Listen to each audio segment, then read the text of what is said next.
여호사밧이 유다의 왕이 되어 왕위에 오를 때에 나이가 35세라.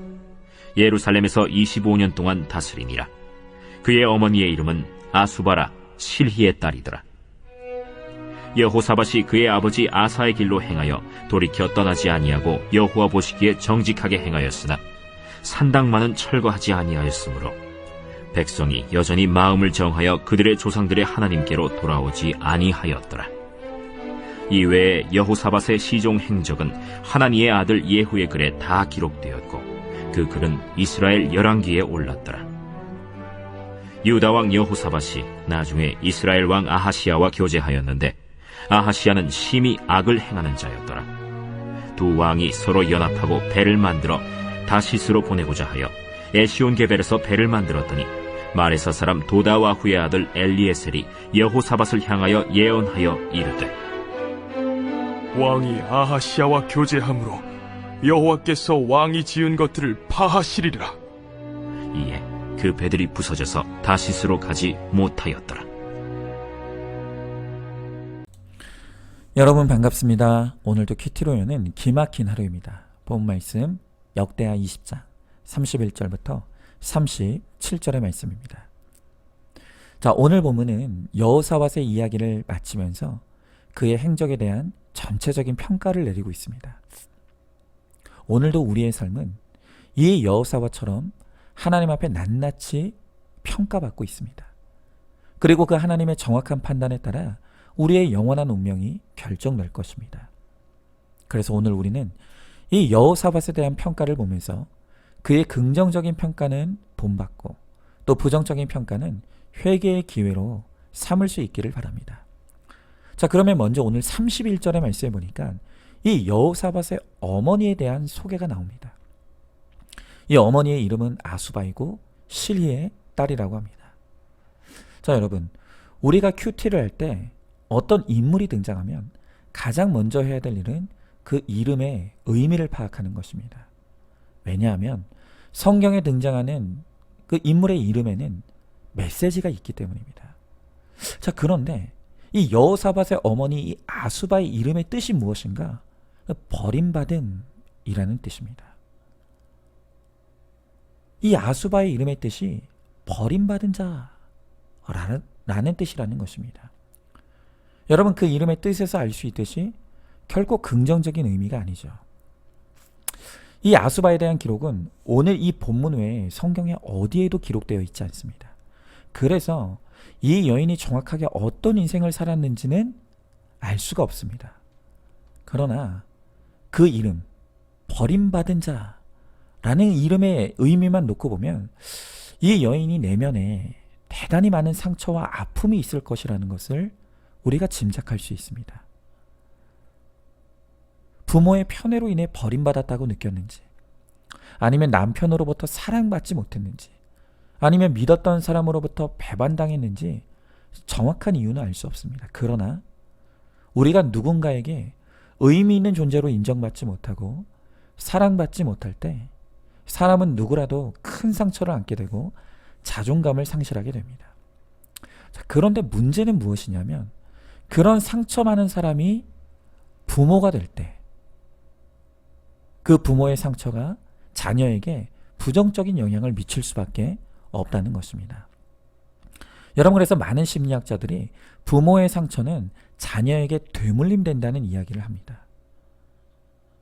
그래서 어쩌면 이 버림받은 상처가 있었던 아수바는 아들인 여호사밧에게는 결코 좋은 어머니가 아니었을 수 있습니다. 그러나 오늘 이 아수바는 여호와 보시기에 정직하게 행했다는 너무나 좋은 평가를 받은 여호사밧의 어머니로 오늘 성경에 당당하게 이름을 올리고 있는 것입니다. 자, 여러분, 이게 무슨 의미겠습니까? 비록 인간적으로 보면 허물이 많고 부족함이 있는 어머니이지만 바로 이 어머니라는 존재가 있기에 예수의 구속사의 계보를 잇는 여호사밧이라는 이 인물이 존재할 수 있었다는 것입니다. 여러분, 그렇습니다. 결국 우리의 인생의 목적은 구원입니다. 우리가 여전히 옳고 그름의 관점에서만 보면 좋은 부모, 나쁜 부모를 따질 수도 있습니다. 그러나 구원의 관점에서 보면 좋은 부모, 나쁜 부모가 따로 있는 것이 아니라 나를 예수 믿고 구원받게 해준 부모가 최고의 부모라는 것을 우리는 깨달아야 된다는 것입니다. 여러분, 하나님께서 제게 이 구속사의 말씀으로 찾아오셨을 때 저에게 가장 회개시켰던 부분이 바로 이 부분이었습니다. 오늘 이 아수바가 버림받은 상처가 있다고 했는데 저에게도 부모님의 편애로 인해 버림받았다라고 하는 이 내면의 상처가 있었습니다. 그리고 어떻게 부모가 되어서 자식을 편애할 수 있느냐, 이것을 가지고 물고 늘어지면서 제가 얼마나 부모님을 판단하고 정죄했는지 모릅니다. 그러나 하나님께서 말씀으로 제게 깨닫게 하신 것은 내가 완전할 수 없듯이 나의 부모님도 완전할 수 없다는 것이었습니다. 여러분, 부모님이라고 왜 약점이 없고 약함이 없겠습니까? 그런데도 저도 지킬 수 없는 완벽한 율법의 잣대를 부모님께 들이대면서 그렇게 부모님을 정죄하고 판단해 왔던 것입니다. 여러분, 그뿐 아닙니다. 저는 자식을 낳기 전에는 절대로 부모님처럼 편애는 하지 않겠다고 호언장담을 했습니다. 그런데 저도 자식을 하나를 낳고 둘을 낳아보니 저도 모르는 사이에 편애를 하고 있었습니다. 그러면서 알게 된 것은 자식을 똑같이 사랑한다는 것이 악한 죄인의 성품으로 얼마나 힘든 것인지를 깨닫게 된 것입니다. 그러고 보니 제가 부모님보다 더하면 덜했지 덜한 자가 아니었던 것이죠. 그러나 제가 무엇보다도 할 말이 없는 죄인이라고 고백할 수밖에 없는 것은 제 부모님으로부터 받은 값을 헤아릴 수 없는 은혜가 있음에도 불구하고 그것을 은혜로 여기지 못했다는 것입니다. 여러분, 제가 제 부모님으로부터 받은 가장 큰 은혜가 무엇이겠습니까? 그것이 바로 예수 믿게 된 은혜입니다. 여러분, 특별히 저희 집안은 친가는 4대째이고 외가는 6대째도 넘는 이 믿음의 가문입니다.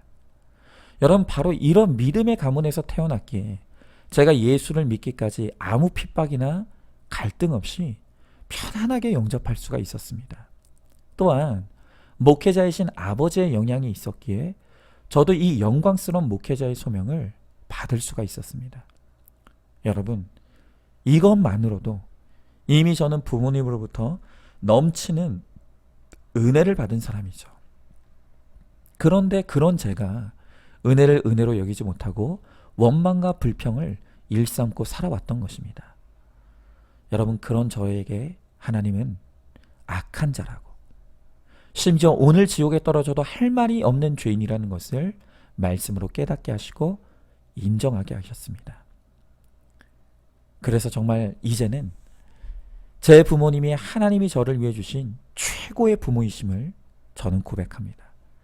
그리고 저도 제 자녀들에게 예수님을 믿는 믿음을 물려줄 수 있는 최고의 부모가 될 수 있기를 소망할 뿐입니다. 자, 질문해 봅니다. 내 부모님에 대해 어떤 마음과 생각을 가지고 있습니까? 여전히 부모로부터 받은 상처와 불만을 곱씹으며 원망하고 불평하고 있지는 않습니까? 부모님으로부터 받은 생명이 있기에 내가 예수 믿고 구원받게 되었다는 것을 인정합니까? 부모의 가치 여부와 상관없이 나를 예수 믿게 해준 그 부모님이 최고의 부모님이심을 고백하며 오늘도 부모님께 감사할 수 있길 바랍니다. 자, 이렇게 여호사밧은 여호와 보시기에 정직하게 행했다는 아주 좋은 평가를 받았습니다. 그러나 이어지는 말씀을 보면 그의 어두운 그림자도 드러납니다. 자, 오늘 33절의 말씀에 보니까 그가 산당만은 철거하지 아니하였으므로 백성이 여전히 마음을 그들의 조상이 하나님께로 돌이키지 못했다고 합니다. 여러분, 오늘 말씀에서 산당만은 철거하지 못했다는 말이 그 무엇을 의미하겠습니까? 이 산당이라는 것은 죽어도 안 되는 나의 우상과 집착을 의미합니다. 그러니까 이 여호사밧에게도 또 우리에게도 다른 것은 다 돼도 그것만은 죽어도 내려지지 않고 끊어지지 않는 바로 그 영역들이 다 있다는 것입니다. 다른 것은 다 되는데 이 술과 담배의 산당이 철거가 안 됩니다. 다른 것은 다 돼도 이 자식 우상이 철거가 안 되는 것입니다. 다른 것은 다 되는데 물질의 우상의 산당이 철거가 안 됩니다. 여러분, 이것이 오늘 우리의 아픔이고 괴로움이죠. 그러나 역설적으로 바로 이 철거되지 않는 산당이 있기에 우리는 우리 자신이 100% 죄인인 것을 인정할 수밖에 없고, 하나님의 은혜가 아니면 안 된다는 것을 우리는 고백할 수밖에 없는 것입니다. 여러분, 개인적으로 저의 정말 철거되지 않는 끈질긴 산당은 바로 야망 중독의 산당입니다. 지금도 제 마음에는 하루에도 수십 번도 더 이 야망의 산당이 지어졌다 부서졌다가 반복되고 있습니다. 제가 말씀 충만, 성령 충만할 때는 지금 내게 주신 모든 환경과 상황이 나의 거룩을 위해 주신 최고의 환경인 것이 인정되어지고 감사가 되어집니다. 그런데 조금만 말씀이 약해지고 영적으로 조금만 긴장이 풀리기 시작하면 금세 제 안에 이 야망의 산당이 다시 지어집니다. 그러면서 유튜브 구독자 수에 집착하고 설교 조회수에 연연하면서 또 교회의 수적 성장에 대한 조급한 마음이 올라옵니다.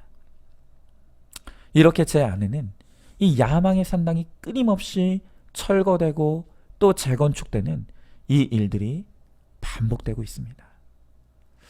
아마 제 살아생전의 이 싸움은 끝나지 않을 듯 싶습니다. 그러나 제 속에 있는 이 야망의 우상이 끈질기게 처리되지 않는 것을 보면서 제가 얼마나 근본부터 악한 100% 죄인인지가 인정이 되어집니다. 제가 절대로 교만할 수 없는 100% 죄인인 것이 인정되어지는 것입니다. 여러분, 특별히 오늘 이 말씀을 보면 지도자가 산당을 철거하지 못할 때 백성들이 하나님께로 돌아오지 못했다고 합니다. 여러분, 저는 이 말씀이 너무 두렵습니다. 저의 회개와 거룩은 저 한 사람만의 문제가 아니죠. 제가 큐티를 게을리하고 회개가 무뎌질 때 그로 인해서 우리 교회의 거룩과 구원이 방해받고 제 가정의 구원이 방해받을 수 있다는 것입니다. 오늘 여러분도 마찬가지입니다. 먼저 믿은 우리는 다 영적 지도자입니다.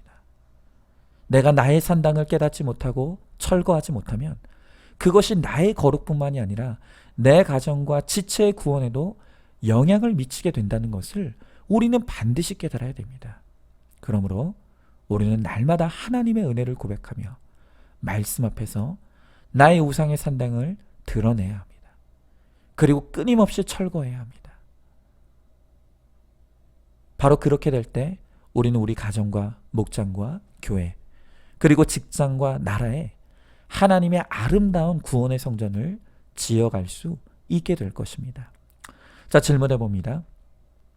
여전히 철거되지 못하는 나의 산당이 무엇입니까? 죽어도 안 되는 것이 나에게도 있으면서 다른 사람의 연약함을 판단하고 비판하고 있지는 않습니까? 말씀으로 철거되지 못한 나의 산당을 날마다 무너뜨리고 영의 성전을 잘 지어가서 공동체의 거룩과 구원을 이루어 가시기 바랍니다. 자, 이제 마지막으로 오늘 35절부터 37절의 말씀에 이렇게 여호사밧이 이 욕심의 산당을 철거하지 못할 때 또다시 북이스라엘의 아하시야와 교제하였다고 합니다. 자, 그런데 오늘 성경은 이 북이스라엘의 아하시야가 심히 악을 행하는 자라고 합니다. 여러분, 그런데 이렇게 같이 할 수 없는 이들과 교제를 하고 배를 만들어서 한 배에 타고자 하니 하나님께서 그 배를 파하시고 부서뜨리셨다고 합니다. 여러분, 오늘 말씀에는 나와 있지 않지만 이 같은 사건이 기록된 열왕기상 22장을 보면 여호사밧은 이 배가 부서지는 사건을 통해 이것이 하나님의 징계임을 깨닫게 됩니다. 그리고 다시 배를 짓자는 아하시야의 제안을 거절하게 되죠. 여러분, 그래서 그는 마지막까지 하나님 앞에 정직한 자로 평가받을 수 있었습니다. 여러분, 그렇습니다. 오늘 우리의 삶에 때론 하나님께서 파하시고 부서뜨리시는 사건을 주실 때가 있습니다. 그러나 이렇게 파하고 부서뜨리셔서라도 죄를 향해 가지 못하도록 하시는 것, 바로 이것이 하나님의 사랑이라는 것을 우리는 반드시 깨달아야 됩니다. 여러분, 왜 하나님께서 그토록 불신결혼을 막으시겠습니까? 내 욕심대로 잘 살 것 같아서 불신자와 한 배를 타지만 영이 맞지 않으면 그 배가 파선할 수밖에 없다는 것을 아시기 때문입니다. 아니면 반대로 너무 잘 맞아서 그 배가 죽음과 멸망을 향해 갈게 될 수밖에 없다는 것을 또한 하나님이 아시기 때문입니다. 어떤 결론이 되었던 불신결혼의 항해는 결코 행복할 수 없다는 것을 하나님은 너무나 잘 아시기 때문에 오늘 우리의 불신결혼의 배를 막는 것입니다. 여러분, 그러나 그럼에도 불구하고 이미 불신결혼으로 우리가 한 배를 탔다면 이제는 이 배가 방향을 바꾸어 거룩과 구원으로 갈 수 있도록 온 힘을 다해 기울여야 하는 것입니다. 여러분, 그런데 우리는 어떻습니까? 내 욕심과 고집대로 불신결혼의 배를 타고서 이제는 힘들다고 이혼으로 그 배에서 뛰어내리려고 하는 것입니다.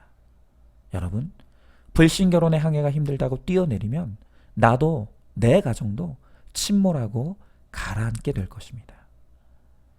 여러분, 결국 내 욕심대로 살아가는 삶에는 어디에도 참된 행복이 없다는 것을 우리는 반드시 깨달아야 됩니다.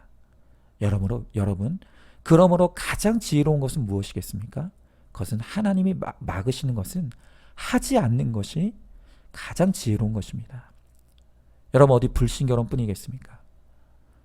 혹시 오늘 여러분들 가운데 지금 하나님께서 하지 말라고 하시고 가지 말라고 하시는데도 내 욕심대로 하려고 하고 가려고 하는 것이 있지는 않습니까? 여러분, 그러면 하나님이 우리를 사랑하시기에 파하시고 부수셔서라도 막으실 수밖에 없는 것입니다. 물론 그렇게 파함을 당하고 부서뜨림을 당해서라도 하나님께 돌이키고 우리가 주님 안에서 구원을 받을 수만 있다라고 한다면 그것이 얼마나 큰 은혜이고 축복인지 모릅니다. 그러나 틀림없이 그것은 너무너무 아프고 힘든 것입니다. 그러기에 우리는 주님이 가라고 하시면 가고 주님이 멈춰라 하시면 멈춰서는 믿음의 순종과 적용을 통해서 주 안에서 정말로 평화로운 항해를 함으로 거룩과 구원을 이루어가는 우리 모두가 될 수 있기를 간절히 소망합니다. 자, 질문해 봅니다. 내 욕심과 야망을 가로막을까 봐 말씀과 공동체에 묻지도 않고 내 마음대로 하려고 하는 일이 있습니까? 하나님이 막으시는 불신결혼으로 믿지 않는 자와 한 배를 탔기에 내 가정의 배가 부서졌다는 것을 인정하십니까?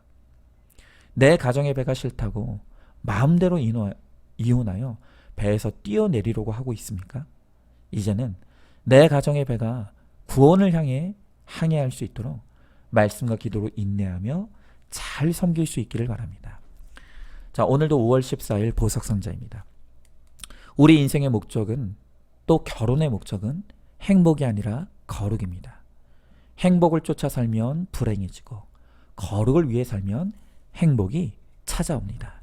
아멘.